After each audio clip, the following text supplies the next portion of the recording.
Hello students, welcome to Avison institute. आज हम लोग जो रिजर्व बैंक ऑफ इंडिया है उसका सब्सिडियरी के बारे में बात करेंगे। तो सबसे पहले हम लोग समझेंगे कि सब्सिडियरी का क्या मतलब है, सब्सिडियरी होता क्या है। देखिए, सब्सिडियरी का मतलब होता है owned and manage by that parent company. मतलब इधर हम लोग पढ़ रहे हैं कि आरबीआई का सब्सिडियरी, मतलब ये जो कंपनीज है ये ओन करते हैं आरबीआई और मैनेज भी आरबीआई करते हैं। मैनेज भी आरबीआई करते हैं, इसका मतलब है अगर मान लीजिए आपका आरबीआई में नौकरी लगे हैं तो आपका पोस्टिंग इधर सब्सिडियरी में भी हो सकता है। मतलब उसे मैनेज भी आरबीआई करते हैं, उसे रेगुलेट भी आरबीआई करते हैं, ओन करते हैं, 100% ओन बाय आरबीआई। तो पहले तो एक बात समझ लीजिए कि आरबीआई का कोई सब्सिडियरी होगा तो वो जो थर्ड कंपनी है, जो सब्सिडियरी है, उसे प्राइवेट कंपनी माना जाएगा।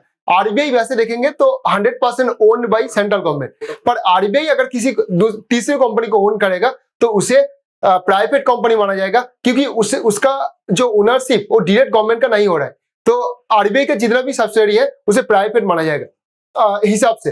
तो घूम फिर कर ये गवर्नमेंट का ही होता है, फिर भी इसे प्राइवेट माना जाएगा। तो आरबीआई का वैसे अभी 4 सब्सिडियरी है, पहले और भी 2 एक्स्ट्रा था, अभी आज का डेट में 4 ही सब्सिडियरी है। तो सबसे पहले हम लोग देखेंगे ये 4 सब्सिडियरी क्या है। तो चलिए देख लेते हैं ये 4 सब्सिडियरी क्या है और ये सब्सिडियरी के बारे में, सब्सिडियरी काम क्या करते हैं, एस्टेब्लिश कब हुए थे, ये सब के बारे में हम लोग डिटेल में चर्चा करेंगे। चलिए देखते हैं। तो फर्स्ट जो आरबीआई का सब्सिडियरी है उसका नाम है, फर्स्ट जो आरबीआई का सब्सिडियरी है उसका नाम है डीआईसीजीसी। देखिए, डीआईसीजीसी का फुल फॉर्म क्या होता है, deposit insurance and credit guarantee corporation.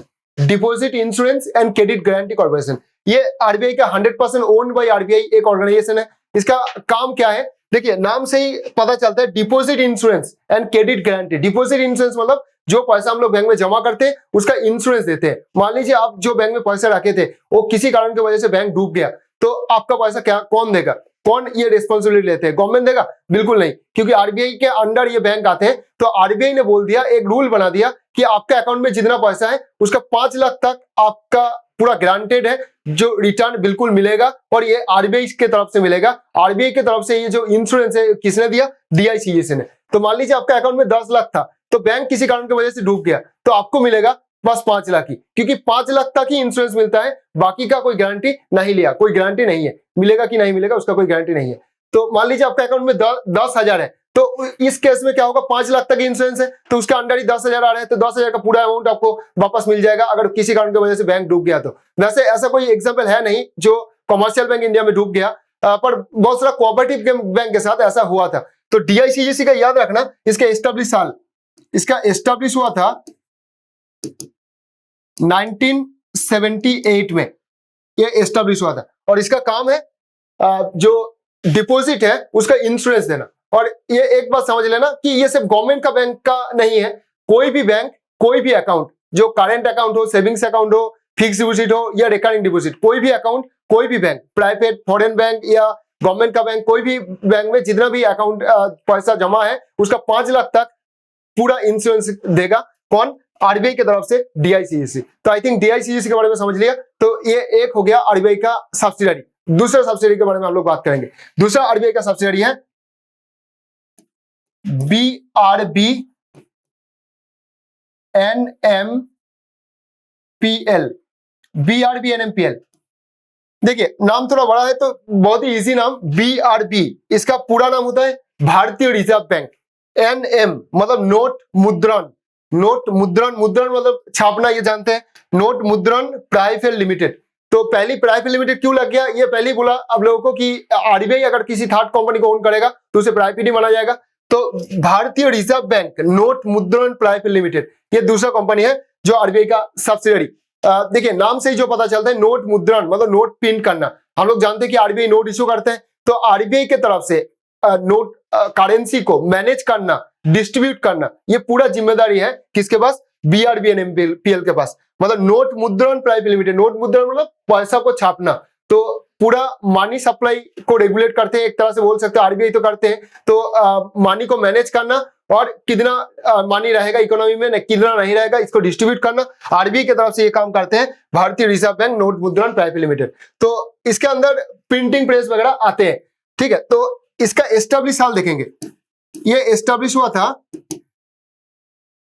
1995 में। तो ये साल याद रखना, 1995 में बीआरबी एनएमपीएल एस्टेब्लिश हुआ था, जिसका काम है नोट प्रिंट करना और करेंसी को मैनेज करना, डिस्ट्रीब्यूट करना, ये काम आरबीआई की तरफ से करते हैं, बीआरबी, एनएमपीएल। ठीक है, तो 2 सब्सिडियरी हम लोग देख लिया। तो बाकी का सब्सिडियरी के बारे में देखेंगे, बाकी और 2 सब्सिडियरी है, तो इसके बारे में एक बार देख लेते हैं।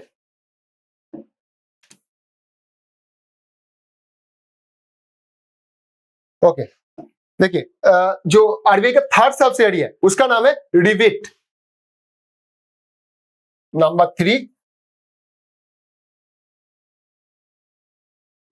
रिविट, और नंबर 4 भी बता देते हैं। नंबर 4 देखिए, ये 2 सब्सिडियरी रिविट एंड इफ्टस। ठीक है, तो पहले हम लोग रिविट के बारे में देख लेते हैं। ये स्मॉल लेटर में लिखा जाता है। रिविट का मतलब आरईबी का मतलब reserve bank, reserve bank IT, IT का मतलब तो आप लोग जानते होंगे इंफॉर्मेशन टेक्नोलॉजी, तो reserve bank information technology private limited, rivet का फुल फॉर्म होता है। तो ये रिविट जो है ये एस्टेब्लिश हुआ था 2016 में। ये 16 का याद रखना, ये एस्टेब्लिश साल है।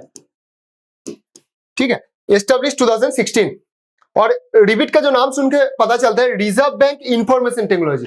ठीक है, रिजर्व बैंक इंफॉर्मेशन टेक्नोलॉजी से पता चलता है रिजर्व बैंक का आईटी सेल है ना, रिजर्व बैंक का आईटी डिपार्टमेंट। इसका काम क्या हो सकता है? जो हम लोग ट्रांजैक्शन वगैरह करते हैं इसका पूरा सिक्योरिटी मेंटेन करना और आरबीआई को एक सेफगार्ड देना, मतलब आरबीआई को वेबसाइट को हैक ना हो जाए इसका साइबर सिक्योरिटी देना।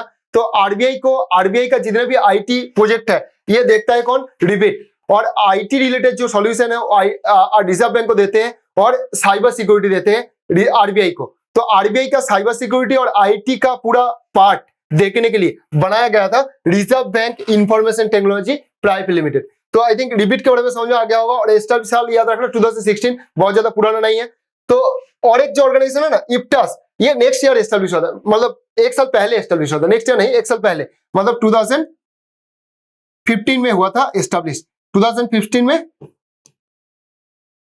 ये इसका एस्टेब्लिश हुआ था। और इप्टास इसका पूरा नाम है Indian financial technology and allied services. Indian financial technology and allied मतलब रिलेटेड एलाइड सर्विसेज।